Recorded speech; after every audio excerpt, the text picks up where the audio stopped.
Your smart lights are making your home look cheap, and it has nothing to do with the brand, the app, or the color temperature. It's a 3-letter spec called CRI, and a $4 dumb bulb from the hardware store scores higher on it than most $40 smart bulbs. You know that feeling in a boutique hotel or a high-end restaurant where the light just feels alive? Your skin looks good, the wood grain pops, colors feel real? That's high-CRI, and your smart bulbs almost certainly don't have it. I run smart lighting in every room of my house, but I run it with Zigbee dimmers, downlights scoring above 98 CRI, LED strips rated above 96, and not a single smart bulb in the bunch. It costs less, looks dramatically better, and I never lose my automations when a bulb burns out. By the end of this video, you'll know exactly why most smart lighting setups look worse than they should, the specific products that fix it across every budget and ecosystem, and the one room where this approach pays for itself the fastest. But first, what is CRI, and why does it change how everything looks? Well, CRI stands for Color Rendering Index, and it measures how accurately a light source reveals the true colors of the objects it illuminates, on a scale from 0 to 100. Sunlight scores a perfect 100, and so does a candle. A cheap LED sits somewhere in the low 80s. Most smart bulbs, Philips Hue, Nanoleaf, LifeX, land in that 80 to 85 range. IKEA's newer Kaiplats Matter bulbs hit CRI 90, which is decent and worth acknowledging. But a Philips Ultra Definition bulb from any hardware store, about $4, no app, no hub, scores between 95 and 97 CRI in independent spectrometer testing, $4 versus 40, and the cheap one renders color more accurately. So CRI tells you how accurately colors render, but there's a second spec that determines the character of the light itself, and that's color temperature, measured in Kelvin. Think of Kelvin as the mood dial. 2700 Kelvin is the warm amber glow of a traditional incandescent bulb, cozy, relaxed, evening light. 3000 Kelvin is slightly brighter and cleaner, what most people call soft white. 4000 Kelvin is neutral, sharp, clear, great for task work. And above 5000 Kelvin you're into daylight territory, energizing but harsh in the evening because it suppresses melatonin and tells your brain it's still afternoon. A bulb can have perfect CRI at any Kelvin. The two are independent. You want both, the right warmth for the room and the time of day, with high CRI so every color in that light looks true. And this is where it gets interesting, because the best lighting doesn't stay at one fixed Kelvin all the time. Old incandescent bulbs naturally shifted warmer as you dimmed them. Full brightness was a clean 2700 Kelvin, and dimmed to a glow it would drop to a deep 2200 or even lower, almost candlelight amber. That warm shift is the thing people miss most about old school bulbs, and standard LEDs don't do it. Dim them and the temperature stays the same, which is why dimmed LEDs often look flat instead of cozy. Dim to warm LEDs fix that completely. They're designed to shift from around 3000 Kelvin at full brightness down to 2200 or 1800 Kelvin as you dim, exactly like an incandescent. For living rooms and bedrooms where evening ambiance matters most, dim to warm is hard to beat. But there's a third option that gives you complete control over both brightness and color temperature, and we'll get to that when we talk about bedrooms and LED strips, but it requires a different kind of controller. Picture your kitchen counter under CRI 80. The wood looks flat and yellowish, a bowl of tomatoes looks almost brown, and your skin has that vaguely greenish office lighting tint. The same counter under CRI 95, and the wood grain has depth, reds are actually red, fabrics show texture, and the whole space feels expensive even when it isn't. Interior or light designers charge hundreds per hour, and one of the first things they would fix is the CRI of your light sources. You can skip the designer and just fix the CRI yourself. The second thing a designer would fix is the direction. Most homes rely on a single overhead fixture blasting down, which creates harsh shadows, makes faces look unflattering, and screams office building. The way to fix this is with something called indirect lighting. That's light that bounces off walls, ceilings, or even the floor, and it transforms the same room into something completely different, soft, sophisticated, intentional. Every 5-star hotel, every high-end restaurant, every space that made you think, this feels nice, uses indirect lighting with high CRI. And with smart dimmers it's easy to run both, overhead for tasks, indirect for ambiance, and automate the shift between them based on time of day, what you're doing, or who's home. But CRI isn't the only issue with smart bulbs though. A high-quality LED on a proper trailing edge dimmer fades smoothly all the way down to 1% with no flicker, no buzz, and no sudden jump from dim to off. Most smart bulbs use internal PWM dimming that might flicker at low brightness, and their dimming curves tend to be abrupt. 30% feels like 50, then suddenly drops to 15, with nothing smooth in between. Everyone's comparing which smart bulb has the best app or the most party trick colors. Almost nobody's asking whether the light itself is actually good. So the instinct is obvious, just buy better smart bulbs. And honestly, if you want the simplest possible setup, smart bulbs work. Screw one in, connect the app, done. IKEA's cage plats are genuinely impressive at under $10 for a matter over thread bulb with CRI 90. That's not bad at all, but there's a structural problem that no amount of better specs can fix. The intelligence lives inside the bulb. When that bulb dies, and LEDs do die, usually after 3 to 5 years, you're not just replacing a $4 bulb, you're replacing a $15 to $40 smart device, repairing it in your app, rebuilding your automations, and re-adding it to every scene. Multiply that by every socket in your house. And then there's the switch problem. Someone flips the wall switch off, the power's cut, and your smart bulb becomes a very expensive paperweight until someone flips it back on. Every smart bulb owner has dealt with this. You end up taping switches, 3D printing covers, or just begging your family to stop touching the walls. The whole approach is backwards. The smarts should live at the switch, not inside the bulb. That's exactly how my house works. Every room runs the same pattern. A smart dimmer relay behind the wall switch and high-CRI dumb LEDs in the fixtures. The dimming is flawless, the light quality is stunning, and if a bulb dies, you swap it for $4 in 10 seconds. No repairing, no app, no lost automations. The room-by-room breakdown is coming, but first, the hardware that makes this possible. A smart dimmer relay is a tiny module that sits behind your existing wall switch, or replaces it entirely, controlling the power to your fixture, dimming, scheduling, automations, without touching the bulb. The bulb or lamp stays dumb, the switch gets smart. Shelly's Dimmer Gen 3 is one of the easiest entry points because it works in both US and European markets, runs on Wi-Fi with Bluetooth for setup, supports Matter through a firmware update, and doesn't need a hub. It connects directly to your network. It works with Google Home, Apple Home, and Amazon natively through Matter, and it integrates with Home Assistant and Homey through local API or Matter. Another option is the Aqara H2 dimmer switch. It runs Zigbee, supports Matter through an Aqara hub, and doesn't need a neutral wire, which is a massive deal in older European homes where the neutral often isn't pulled to the switch box. It uses trailing edge dimming for smooth, flicker-free LED control, and through the Aqara hub it works with Apple Home, Google Home, Amazon, or you can connect through Zigbee to Home Assistant and Homey. In Sonoff's Mini Dim, it is their newest offering running Matter over Wi-Fi, while the ZB Mini L2 covers Zigbee for those who already have a Zigbee hub. Both Sonoff's and the Shelly's dimmer are compact enough to fit behind most switch boxes, all under $30, and all integrate with the major platforms. One thing to check with any dimmer module: confirm the minimum and maximum wattage rating, and make sure it supports trailing edge dimming specifically for LED loads. A dimmer designed for incandescent loads will most likely buzz and flicker with modern LEDs, so everything I just named is LED rated. Installation is pretty straightforward, but in many markets you'll need a professional electrician by law for this kind of work, so keep that in mind. Behind the switch modules like Shelly and Sonoff wire in parallel to your existing switch, meaning the physical switch still works as a manual override. Nobody has to pull out their phone just to turn on a light. The Aqara H2 replaces the entire switch plate, which still requires basic wiring but gives you a clean, modern-looking wall switch with smart control built in. Pair any of those dimmers with the Philips Ultra Definition line for best-in-class CRI at 95 to 97, or the Philips Warm Glow line if you want that natural incandescent warm shift when you dim. Both are available at most hardware stores, and both work beautifully with trailing edge dimmers. For dedicated lighting nerds, UG and Waveform push 97 to 99 CRI with outstanding deep red R9 scores, but they're specialty brands with higher prices and limited retail availability.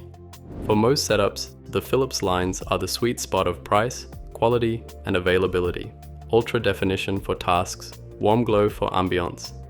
And your living room is where this approach pays off the most. Start with a floor lamp in the corner, put a high-CRI bulb in it, angle it toward the wall so the light bounces off the wall and ceiling instead of blasting directly into the room. That single change creates the soft indirect glow that makes every expensive looking space feel the way it does. For controlling that floor lamp, you have a few options. If your lamp is already plugged into a wall outlet that has a switch, you can put a dimmer module behind that switch plate, same approach as your overhead fixtures. In the US, the Lutron Cassetta lamp dimmer is purpose-built for this. It plugs into the wall, your lamp plugs into it, and you get smooth dimming from your phone or the included Pico remote. It requires the Lutron Smart Bridge, which runs around $50 separately or comes bundled in starter kits, and the dimmer itself is around $55 to $65. That's not cheap for a plug-in dimmer, but Lutron's dimming quality is genuinely best in class, and the bridge integrates with Apple Home, Google Home, Amazon, and Home Assistant. If you don't want to buy into the Lutron ecosystem, this is actually the one spot where a smart bulb makes practical sense. You're not wiring anything, the lamp cord has no switch box, and a $10 IKEA Kaagplaats in a floor lamp gives you app control and dimming without any extra hardware. Just know you're trading some CRI and dimming quality for that convenience. Once you see one corner glow, you'll want another, opposite corner, behind a plant, next to a bookshelf, or behind the corner of your couch. Each bulb adds a layer of depth and dimension that makes the room stop being flat and start having shape. Group them in your app, create a scene called Evening at 30% warm white and another called Movie Night at 15%, and one tap shifts your entire room's mood. For recessed downlights and overhead fixtures, swap in high-CRI LEDs and put a dimmer module behind the wall switch. 15 minutes of work and your living room goes from builder-grade apartment to boutique hotel. And with TV backlighting is where the setup gets really fun. The simplest version, stick a warm white LED strip to the back of your TV, run it off the TV's USB port, and the ambient glow reduces eye strain during long sessions while making the picture look more vibrant through contrast. For color, Aqara's LED Strip T1 and Philips Hue Gradient strips both offer full RGB CCT, that's tunable white plus color, with scene and automation support through their respective apps and ecosystems. If you want the lights to actually react to what's on screen, explosions flash orange, ocean scenes wash blue, Philips Hue's sync box intercepts the HDMI signal and syncs everything in real time, which looks gorgeous but costs $350 before you add the lights and bridge on top. Govee does the same thing with a camera mounted on top of your TV that reads the screen colors, works with any source, streaming, consoles, cable, and the whole kit including the strip starts around $70. Govee also sells strip and camera combos pre-sized for different TV sizes, so you're not piecing together a custom solution. Open the box, stick the strip, mount the camera, and you're done. The sync isn't as precise as Hue's HDMI approach, but from couch distance the difference is barely there. Don't stop at the TV. Strips under a media console, behind floating shelves, under the couch pointing at the floor. Each layer adds dimension. And I know what you might be thinking, because I had the exact same argument with my wife when we rebuilt our house. LED strips everywhere sounds tacky. And honestly, if you've seen rooms plastered with cheap RGB strips cycling through rainbow mode, it is tacky. That's not what we're talking about here. High-CRI, dim to warm strips set to a subtle warm glow look nothing like those party mode RGB kits. When they're hidden in channels behind the furniture or in an aluminum profile under a shelf, all you see is the light, not the source, and the result is a room that feels designed and intentional rather than decorated by a college freshman. I wanted strips in every room, my wife thought I was losing it, and the moment we turned them on after the install, she got it immediately. It looks flawless and high quality, and it's one of the first things people compliment when they come over. Your living room becomes an environment rather than just a room with a TV in it. And remember earlier when I said the kitchen is where high-CRI makes the biggest visual difference? Under cabinet task lighting with a CRI 95 plus strip makes food look appetizing, countertop materials pop, and knife work safer because the shadows are cleaner. It's the same reason grocery stores use high-CRI lighting over the product section. Colors sell, and in your kitchen that translates to everything looking fresher and more vibrant under the same light that also helps you cook better. Mount one strip under the upper cabinets facing down, and run a second strip along the toe kick. That's the recessed base of your lower cabinets, facing the floor. That toe kick glow is the detail most people skip entirely, and it might be the single most impactful lighting upgrade in the whole house. It makes the kitchen feel twice as large, creates a floating cabinet effect, and at night, it's the only light you need for a glass of water without blinding yourself. Control both zones with a smart LED controller like the Shelly RGBW2 or a Zigbee LED driver. Warm task lighting during the day, dim ambient at night, and the whole install takes about 20 minutes with adhesive-backed strips. Moving on to the next room, and this is where smart dimming really earns its keep: the bedroom. Swap the overhead fixture to a high-CRI bulb on a smart dimmer and create a bedtime automation that gradually shifts from neutral white to deep warm amber over 30 minutes, then dims to 5% before turning off completely. That gradual warm down signals your body to produce melatonin. It's the same principle behind blue light blocking glasses, except it actually works because the light in your whole environment is changing, not just a filter on your phone. If you're using a dim to warm bulb, the warm shift happens automatically as the dimmer brings the brightness down. Set the automation to fade from 80% to 5% over 30 minutes and the color temperature follows. For the most control, tunable white LED strips and downlights take this even further. Tunable white means the strip or fixture has two separate LED channels, warm and cool white, and a dual-channel smart controller can blend them at any ratio, giving you precise control over both brightness and color temperature independently. Zigbee CCT controllers connect to your hub and let you automate exact Kelvin values: 5000 Kelvin cool daylight in the morning, 2200 Kelvin warm amber at night, on a schedule or triggered by time of day. That's more involved than just screwing in a dim to warm bulb, but if you want your lighting to actively support your sleep cycle, tunable white plus automation is as close to perfect as you can get. In the morning, reverse it, a sunrise simulation that starts at 1% warm amber 30 minutes before your alarm and gradually brightens to full cool daylight by wake-up time.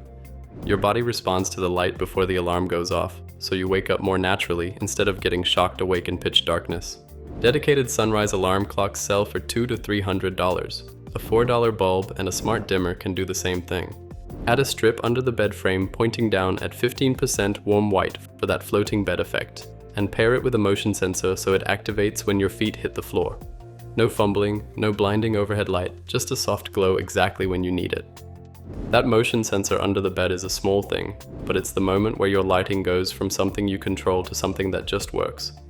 And once you experience that, light that responds to you instead of waiting for a command, you start wondering where else in the house it should happen. The hallway when you walk through at midnight, the kitchen when you open the cabinet, the bathroom that adjusts between bright task light at 7 a.m. and a barely there glow at 2 a.m. Sensors are what make that shift from "I control my lights from my phone" to "my home just knows." And a basic PIR motion sensor, like IKEA's MIG spray, Sonoff's SNZB03, or the Aqara P1, costs $10 to $20, installs in 60 seconds, and immediately automates your hallway. Full cool white brightness at 7 a.m., 10% warm glow at midnight. You never touch a switch. The limitation of PIR is that it only detects movement.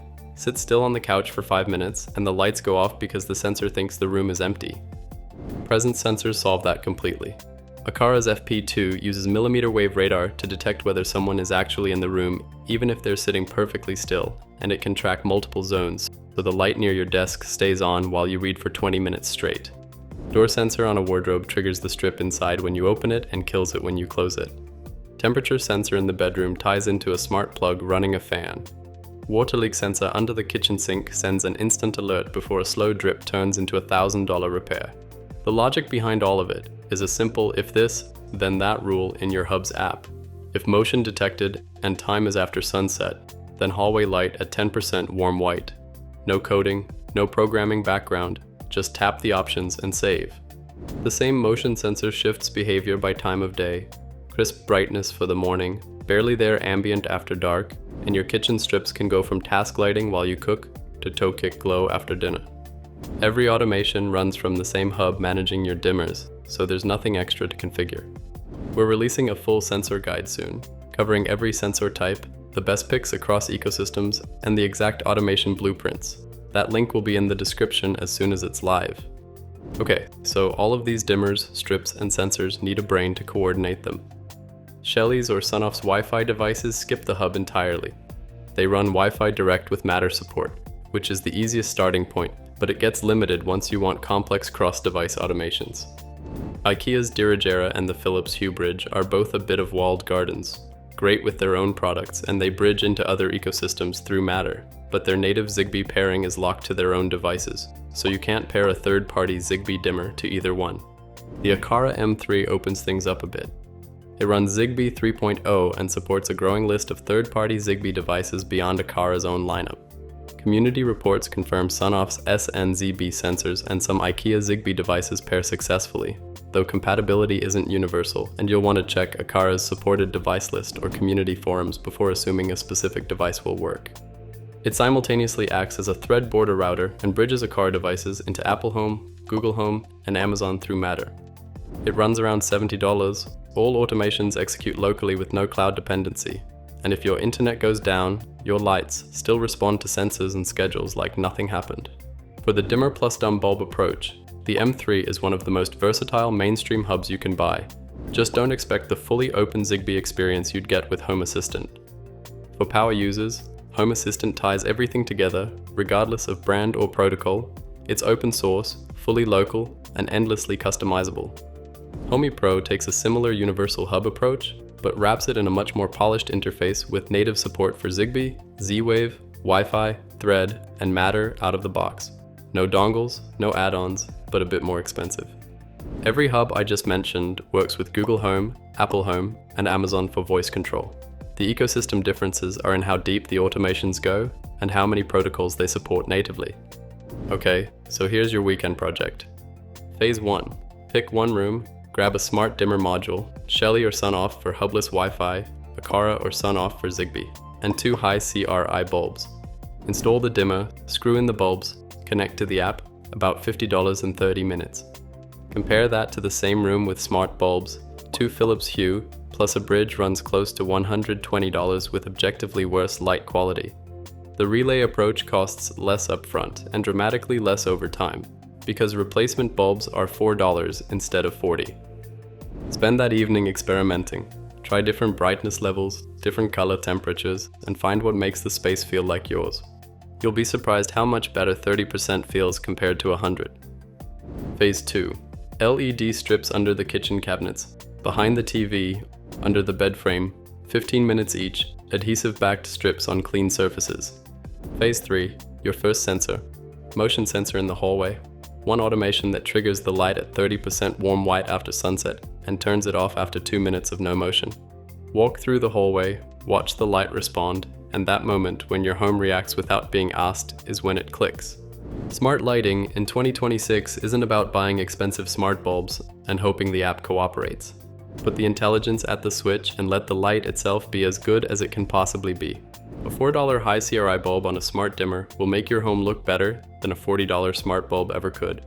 And adding sensors means your space doesn't just look great, it responds to how you actually live. One room, one dimmer, one good bulb. You'll feel the difference the moment you flip that switch. If this was useful, check out the next video coming. You'll definitely like that one too. And until next time, keep it smart, keep it simple, and keep it affordable.